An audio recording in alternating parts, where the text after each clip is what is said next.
Hello, welcome back everybody. Tweet Street, Season 2, Episode 6. This week I've put a bug bomb in. We'll have a little chat about that. It's 2-week countdown before we start putting nest pans in, or I start putting nest pans in, and where we're at with that.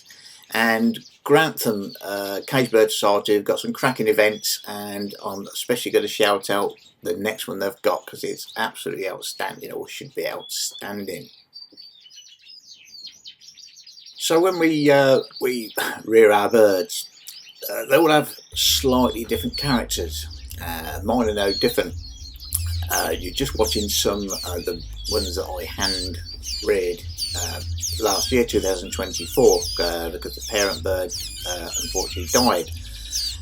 One of them, I've circled it here now. I'll freeze frame it and circle it. Bird number 20. He done really well. He was fourth best natural at Stafford. It's a nice bird, and he's got some really good markings, especially on the breastwork for a cock bird. So he's going with Mariah as daughter from 2023, who didn't do any good last year, but I'm going to pair him up this year with that bird and see if I can settle them both together. But I went in the bird room a few days ago, and he's just hanging there, limpless. He's got his beak caught between the door of the cage and the cage wire. He must have gone through sideways, twisted, got stuck, and he was hanging lifeless. And I thought he wasn't with us anymore. So, crikey, you think tragic accident, freak accident. Carefully opened the door, and he twisted around and jumped on the perch. Kept an eye on him, obviously.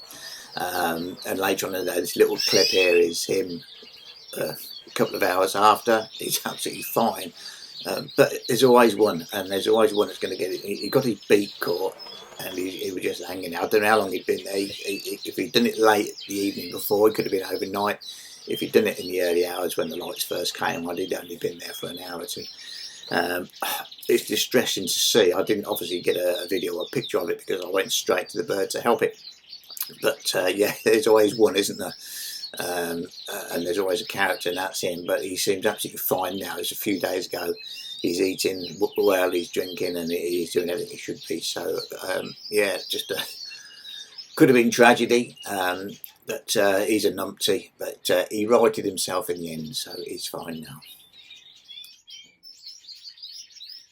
So I've done this for the last 2 years, bombs away.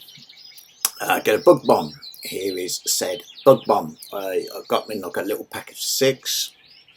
And normally, once I've had my clean, as you've seen, I've done that clean of the cages, deep clean. Obviously, we have other furniture, shelving systems and bits and bobs all over our bird room. And to get to the places I can't see, I put a smoke bomb in to kill all the insects. Now, it's not for the light-hearted. It's a terrifying thing when you do it for the first time. And I'll be honest, it'll increase your laundry bill. If you've ever done it, you'll understand. But it seems to work, and the birds are fine after. And about 3 years ago, I did have a mite problem. And I used one of these, and straight after you can see the mite are just laying lifeless, so it's obviously it does work. But I'm doing it just to make sure I've got everything clear from the areas I couldn't physically see, because I don't think I've got any in there at the minute. So this is the little kit I've got. So I've got a little pack of 6 of them in case I've got some spares, just in case. I've got a bit of tin foil which I lay on the floor because I've got a wooden floor. You don't want to put something that's burning on a wooden floor.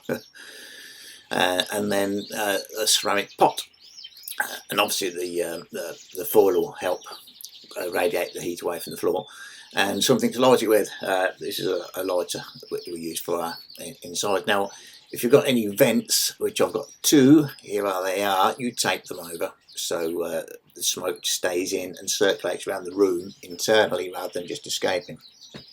And you lay this little video you'll see, I'm just laying the foil on the floor, putting on the ceramic pot. You just twist the lid off like a little seal, take it out, it's got like a little fuse to burn. You light the fuse, you go out and you seal the door shut, and it fills your bird room with all your birds in with smoke. And that's the terrifying part, because obviously, you know, we used to take canaries down the mines to ward off gases and stuff, and here we are sticking something with smoke bellowing out.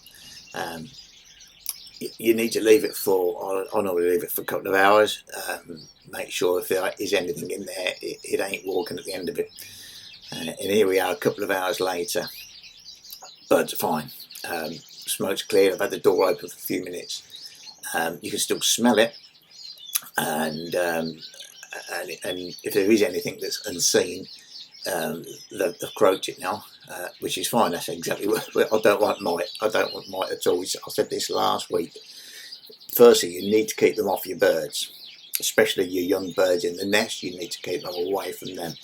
Then you need to keep them. The next thing is to keep them out of the cage. If they're not on the birds and not in the cage, less trouble. And then if you can keep them out your bird room as a whole, then it's thumbs up, and we've defeated mite.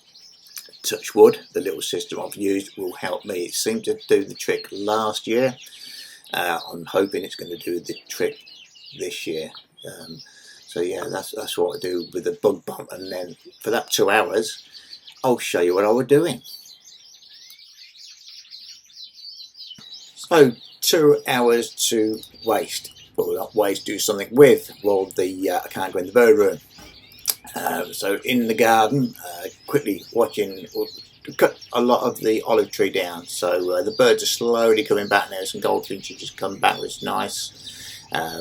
In the jasmine bush that's grown on the exterior aviary, which is no birds in the aviary at the moment, we've had a robin, and I put a strategically placed watering can on its side in there. A lovely nesting area for a robin. Whether it will decide to nest there, in it, on it, around it, who knows. We'll see in the next few weeks.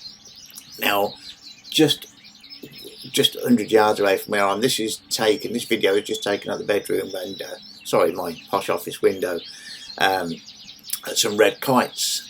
There's a playing fields at the back, and we've noticed the last week or two we're getting 20 to 30 kites. They're not being fed over there, it's only natural, so it's playing fields, probably going down for the worms and stuff like that. But they're congregating and they're probably sussing each other out, ready for the season that's coming, breeding season. So we got ourselves off into the car, and when I want to clear my head and chill out a little bit, I go to this place. It's called the Nagarjuna Centre. It's a little Buddhist retreat somewhere. They've got a big house at Thornby Hall in the village called Thornby, and you can get a nice coffee there, a bit of cake, and you can walk around the grounds. It's all very nice, so I like to do that. So we've got all the rhododendrons in. It's nice to see a bit of green, and it's warm at the minute. While you're looking at some of these photos of the little walk around that I've done, it's the beginning of the week. It was freezing cold still, ice on the bird bath, etc. And then it jumps up to now 15, 16 degrees. And of course, the birds have picked up on that.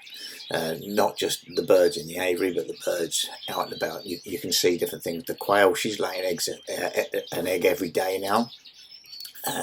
And so we're getting there. Another couple of weeks, and this is that 2-week countdown I was talking about. My lights are now on.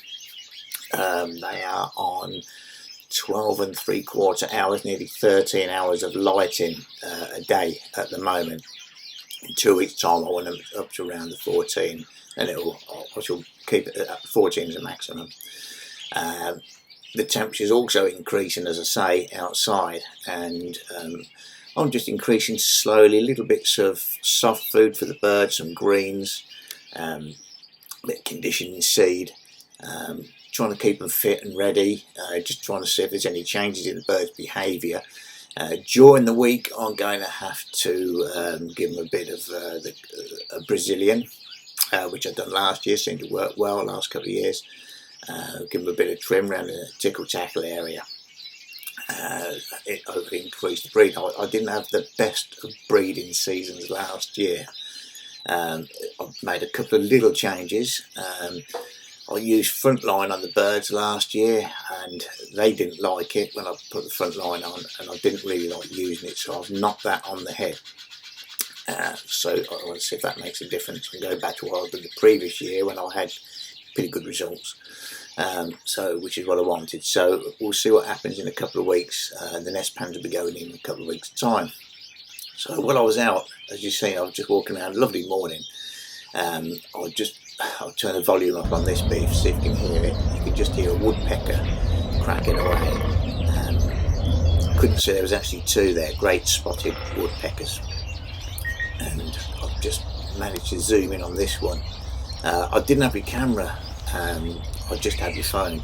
Just wanted to really chill out. I've had a bit of a crappy time of late, and this is the place I go to chill out. And it's nice and it's off the beaten track a little bit.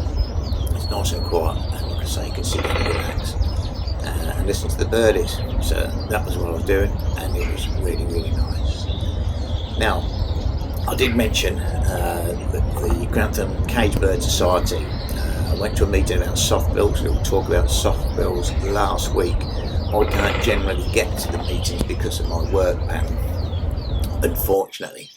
And I say that because I can't go to this next one. It's the 13th of March on a Thursday. I think it starts at 7:30 in the evening. It's at the Grantham Railway Social Club, Hunting Tower Road in Grantham. And you've got the details in front of you there. They've got Ian Newton. I'm really, really gutted I can't go and see him. I've got no holiday left from work. I can't wag it because there's people at work watching this. He's an absolute A-lister in the avian world, Ian Newton. I've got some books of his downstairs. Fantastic. And he's going to be talking on bird migration, which is a subject that's always fascinated me about birds. It's not just the fact they go from A to B, they come back to A the following year.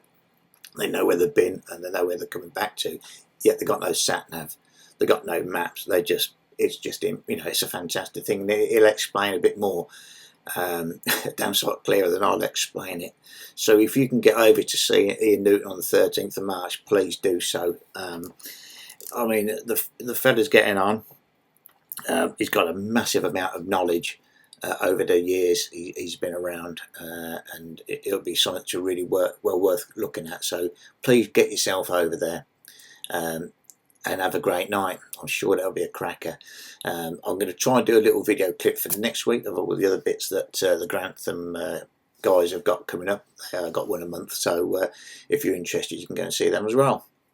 So that's me finished waffling for another week. Thanks very much. I'll leave you with a little outro clip that you see, and then at the end of that I'll put some links onto Andy Beasley's stuff. He's redone some of his episodes, so take another look. He's made that a bit clearer for everybody, and I'll have a good week. I'll see you in a week's time, and we are getting very close now to nest pans. Exciting time.